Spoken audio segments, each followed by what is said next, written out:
You want answers? I think I'm entitled. You want answers? I want the truth! You can't handle the truth! I told you, man! I told you! Don't fuck with me! Are we the ones really to blame for Europe's problems? Like this guy says. Let's bring in Nigel Farage. He is leader of the UK Independence Party. And it's a pleasure to talk to you, Nigel. We've been playing your clips for the past week or so, as have a lot of people. So what do you think of this claim that it's the fault of the United States, the problems that Europe has? Well, remember, this bloke's an idiot. I mean, a real, complete idiot. And I and I forgot to tell you, he's also a communist.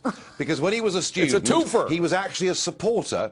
No, I'm not joking. He was a supporter of Chairman Mao, which is just about the most extreme form of communism that exists. So the guy is a deluded idiot. I do my best in the European Parliament to try and point this out to the world. But he, in this very short little statement, has now proved everything I've been saying about him for the last 8 or 9 years to be completely true. Look, we all know that under that Clinton period, with Greenspan in charge of the Fed, some big mistakes were made in terms of banking, and some of those illnesses did spread to other countries, including Europe. But the reason the euro is in the state it's in is they've put together a completely artificial currency with countries that never fitted together. They've added on top of that a regulatory cost burden through excess regulation on the environment and employment legislation that is driving parts of Europe towards being a third world country. So, America, you are not to blame. Well, frankly, I wasn't going to lose much sleep over that claim. But on top of everything else, we now have all of these billions and billions of euros, hundreds of billions of euros going into these bailouts. Where is all that money going?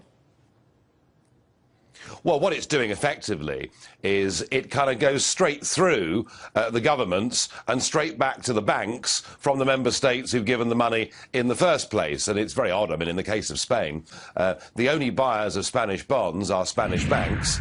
And so the European Commission and European Central Bank give money to Spanish banks to buy Spanish government debt. I mean, listen, the whole thing's a giant Ponzi scheme, isn't it? It's the same money that's circulating round and round and round, and at the end of the day, this whole thing is going bust. Well, it's a Ponzi scheme, but instead of private investors being the victims, it's taxpayers, because taxpayers are footing the bill for these bailouts, which, as you say, only bail out the bondholders, which are the banks. So once again, it's the middle-class taxpayer that's bailing out the millionaires, correct? Yes, it is, and that's why we're seeing the beginnings of a real democratic revolution taking place across the north of Europe. Just 18 months ago in Finland, a very conservative country in every way, a very new political party headed up by a friend of mine nearly won the general election.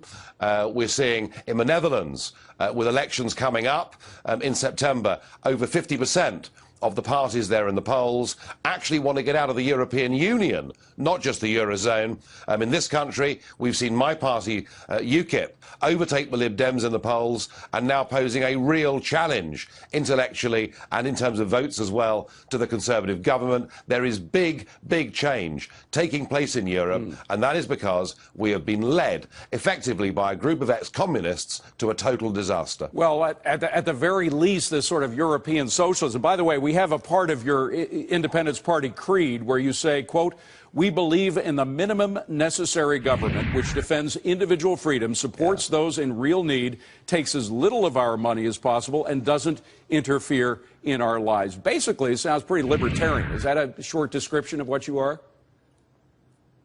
Completely and utterly. In fact, when I finish this interview, I'll go away and I'll drink a toast to that, because, that's what we're after. And listen, all the evidence is, I mean, what we saw over here in our time zone over the course of the last 50 years was something called the Soviet Union, that believed in central management, that believed parliamentary democracy didn't matter, that believed well-educated bureaucrats knew better than we, the poor peasants, how best our lives should be led. And we saw the Soviet Union crash and burn, economically, democratically, and in every other way. And frankly, and if this shocks people, I'm sorry, but what we're doing in Brussels with Barroso and the other joker, Van Rompuy, running all of this, is we're actually rebuilding a model of centralised, undemocratic government run by the bureaucrats, and we're headed for the same problems. And that is why I don't believe this can be somehow amended or changed or improved. I believe we've got to break this whole thing up and get back to a Europe of democratic sovereign nation-states that trade, not just with each other, but perhaps start focusing again on the fact we're living in a global economy. Now, Nigel, as you well know, 2010, we had a sea change in our political system, a dramatic change in power, due largely to the influence of people who had ideals similar to those that I just mentioned as your creed. When do you think you guys are actually going to take the electoral lead and win some of these elections? Listen, it doesn't happen overnight. It takes time. This is more a question, I think, of evolution than revolution, certainly in the north of Europe. But I think the Dutch elections in September will be very significant indeed. I think that the Netherlands have traditionally been a very pro-EU and pro-Euro country. And now hard-working Dutch people are saying, look, why should we sign a blank cheque in perpetuity to go on bailing out Greece? Not just once, but twice, and now we're told today there could be a third bailout coming very soon. And people are saying, we're not against the Greeks. We don't wish these people any harm, but surely better to recognise that Greece should just leave the euro, devalue, and fight our way back to competitiveness. So I think September is going to be a very important moment. Watch those Dutch elections. Nigel Farage, please come back and see us again, Nigel. It's a pleasure talking to you. Appreciate you being here.